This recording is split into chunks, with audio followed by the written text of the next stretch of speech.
Welcome back to the Am I Rich Yet podcast, where we help millennials and Gen Zs to grow, save, and spend their money smarter. Welcome to episode 12. This is part 4 of our 5-part series on investing. My name is Georgia. I'm one of your co-hosts.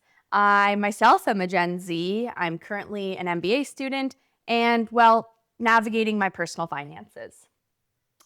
I'm Rob. I'm Georgia's dad. I'm a recently retired financial advisor, and I'm here to help you make smart decisions with your money.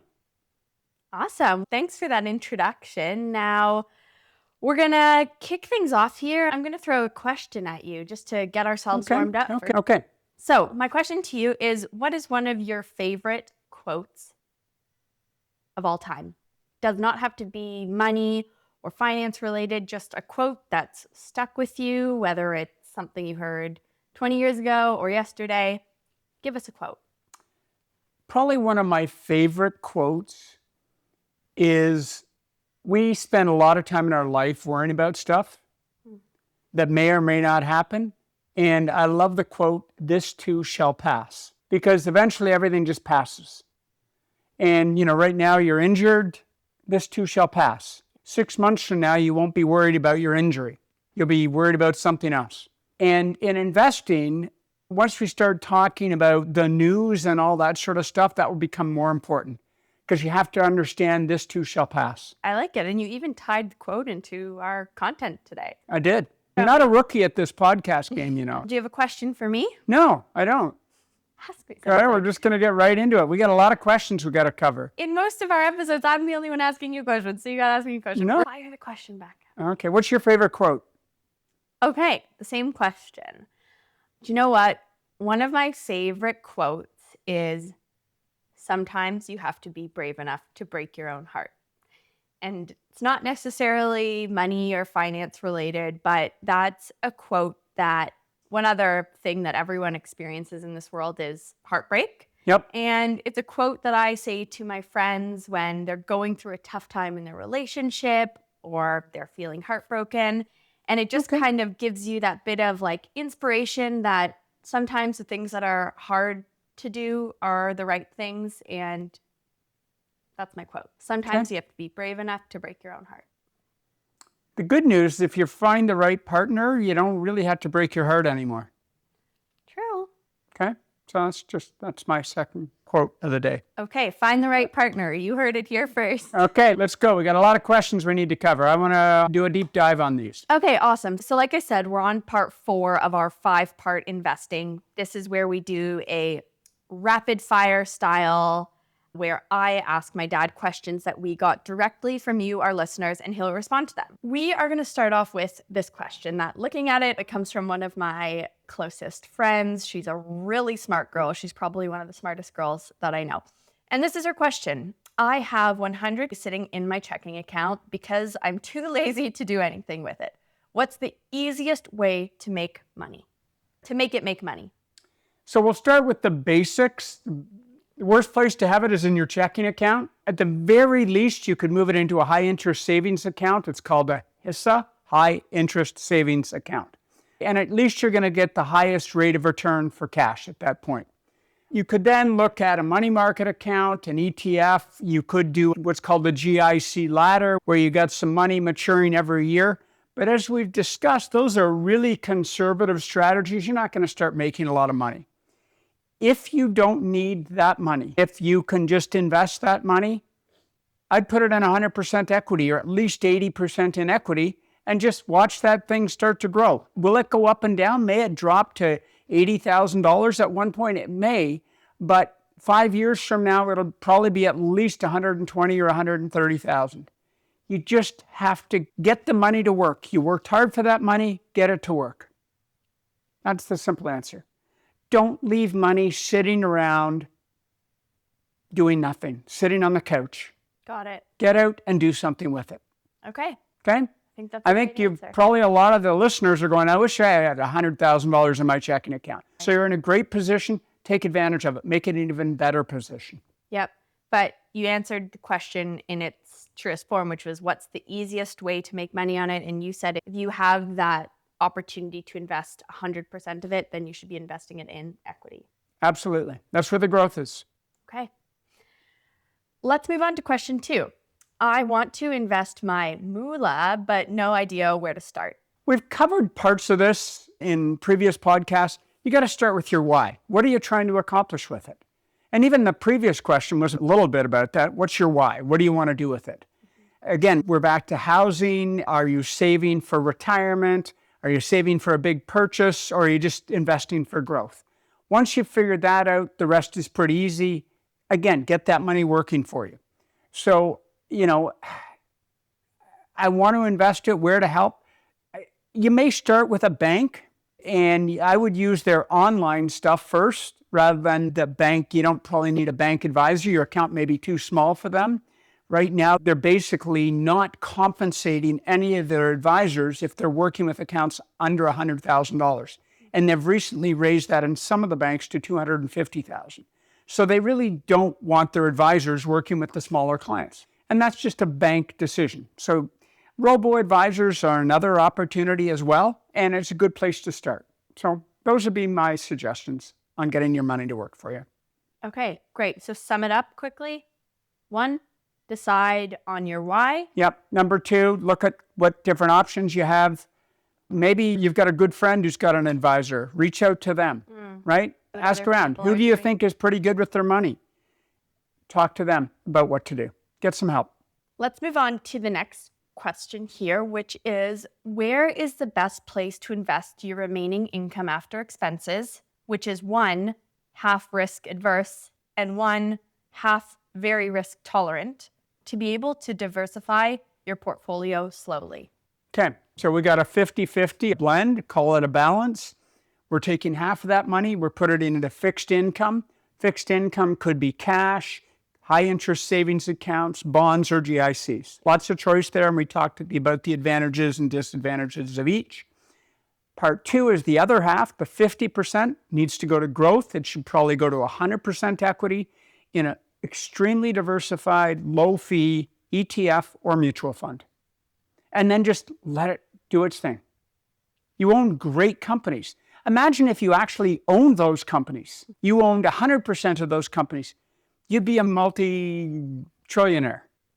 So you own small pieces of it. You're in the same position. You own those great companies. You'll do very well. Okay, great. Next question here. I'm aiming to start my own business, but I'm worried I will make a leap of faith from a financial standpoint and later on regret that decision. What's a reasonable percentage of income to be investing in this personal endeavor? Good question. Number 1, I don't think you're ever going to regret starting your own business. Now, I'll tell you an interesting story. Going through university, I was at the University of Western Ontario. I was in the business school, and I had a good friend. He became a millionaire during university. 2 years later, he had lost it all. But he continued to open his own businesses and develop real estate and do all kinds of things. Today, he's a multi-millionaire. And so a lot of millionaires and a lot of people who start their own business sometimes will fail on the first one. Maybe they didn't have enough financing. Maybe it was a bad idea. Maybe the market changed. There's all kinds of reasons for failure, but at least they made that attempt. I basically said the 3 hierarchies of job satisfaction are 1, to have a job, 2, to be managing other people. You get more satisfaction from that most of the time. And the third one, which is I think at the top, being able to run your own business. You're in charge of your future income, and that's huge, and no one's telling you what to do. So that's my little hierarchy. Now, that's not for everyone. Not everyone is cut out to run their own business, and there's nothing wrong with it. If everyone was running their own business, there'd be no one to do any of the work. And different people are suited to better roles in an organization. What else do you have to say about starting your own business? Okay, so let's look at how much to allocate. On the low end of the scale, I would go with 10 to 20% of your income that you're going to allocate to this new business venture. In the middle, you're going to put 20 to 40% in.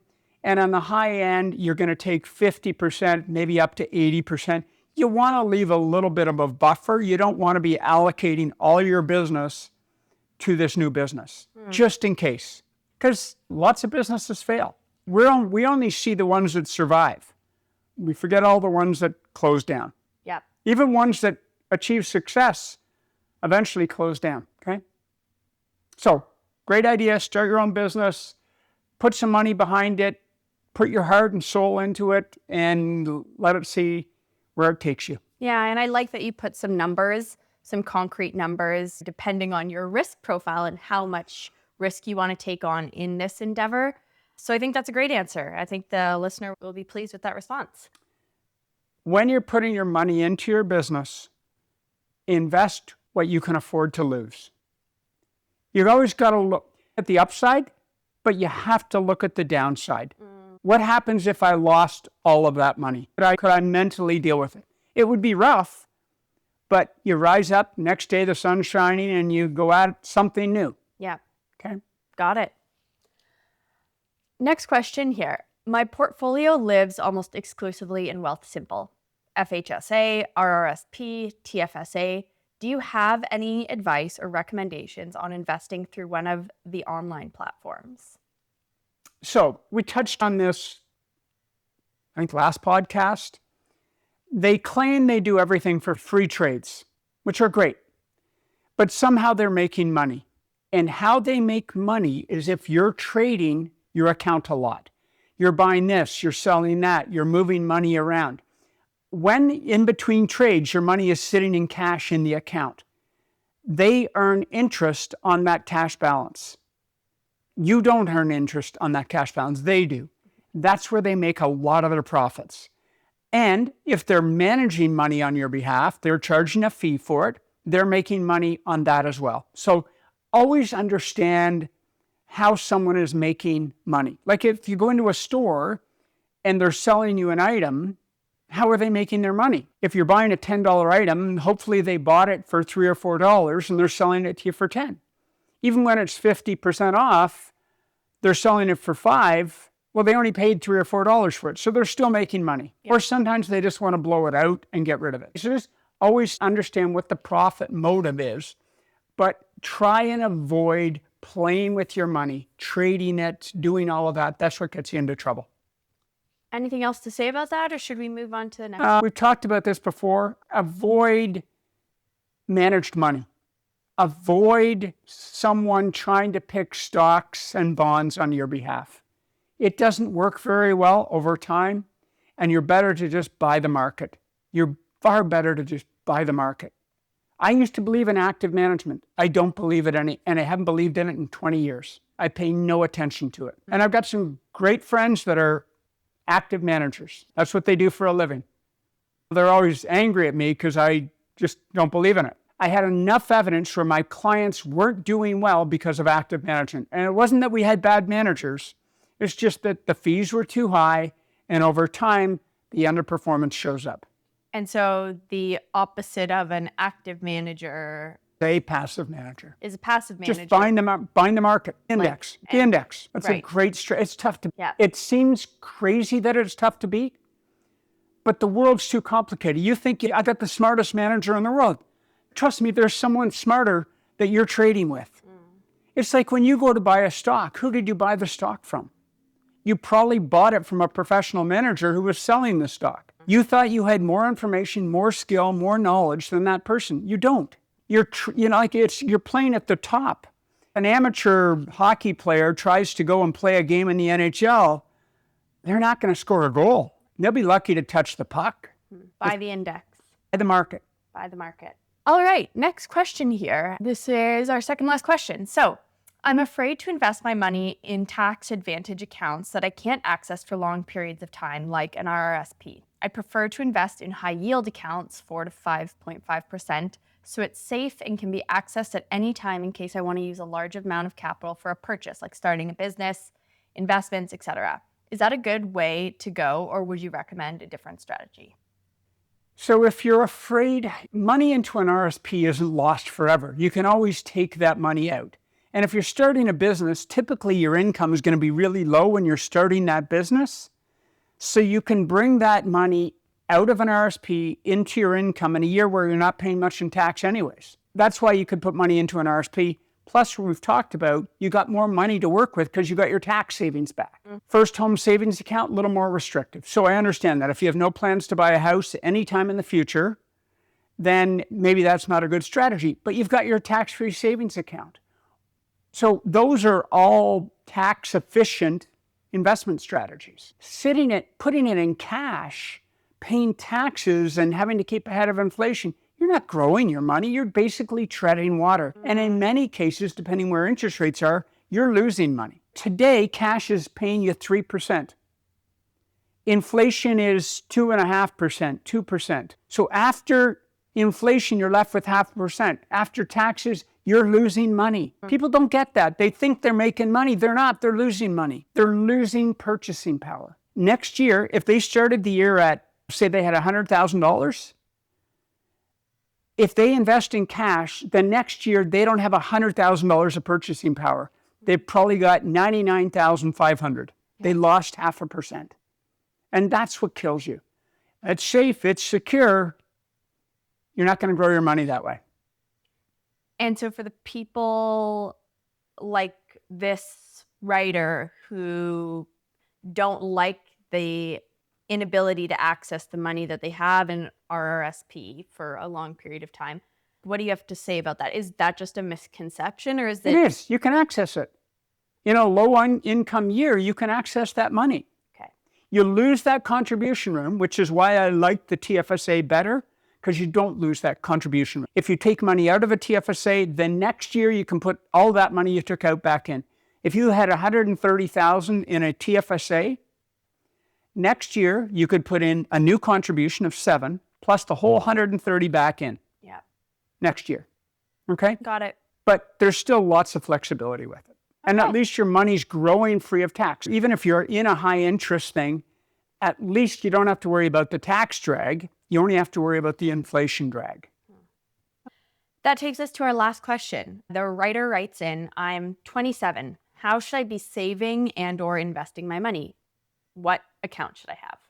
Some of the questions are repeats of what we've already answered in previous podcasts, but I think it's helpful to really drill some of this stuff home to understand, because it is complicated. For me, it's simple. I've been doing it for a long time. For you, you're probably, okay, where do all these accounts fit? The more we repeat it, I think people will start to get it, that there is a strategy. So depending on your income, we've talked about this, your first home savings account, your RSP, or your TFSA. Those are the top 3 places to put your money. Fourth place would be in an open investment account, cash account, whatever you want to call it.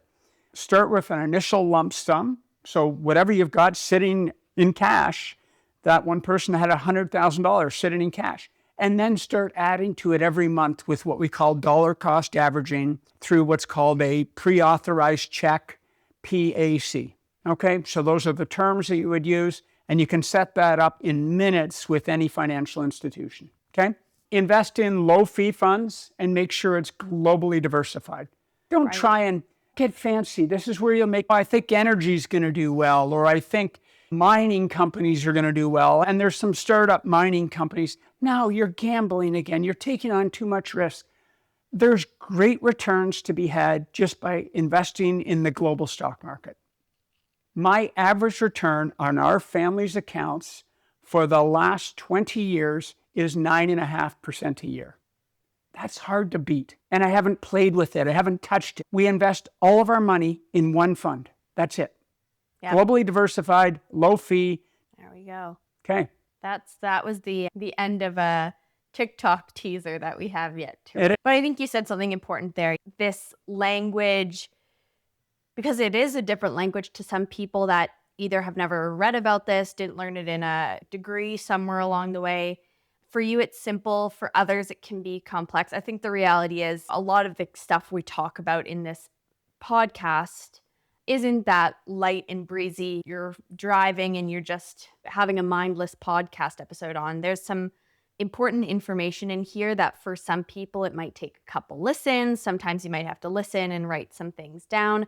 But I think it's great that we're hammering in some of these main principles and ideas, and we're keeping it consistent across the entire series. So thank you for your time, Rob McClelland. It was such a pleasure to have you here. Thanks, Georgia. Can I call this the Georgia McClelland podcast? Oh, I think you want to. Well, no, it's the Airy podcast. My old compliance department gets a hold of it. They may make it that, but we'll see. That's another road to travel down. That's a later. Next week, more questions that you had on investing. Looking forward to it. We'll see you then. And that's next week. But just in sum, the main takeaway from today when considering your investments, the first thing you need to do is decide on your why. And what are we talking about next episode? More questions. Just more questions. Do a deeper dive into investing questions, and that'll finish up our series on investing. Thanks for being with us here today, and we look forward to seeing you next week.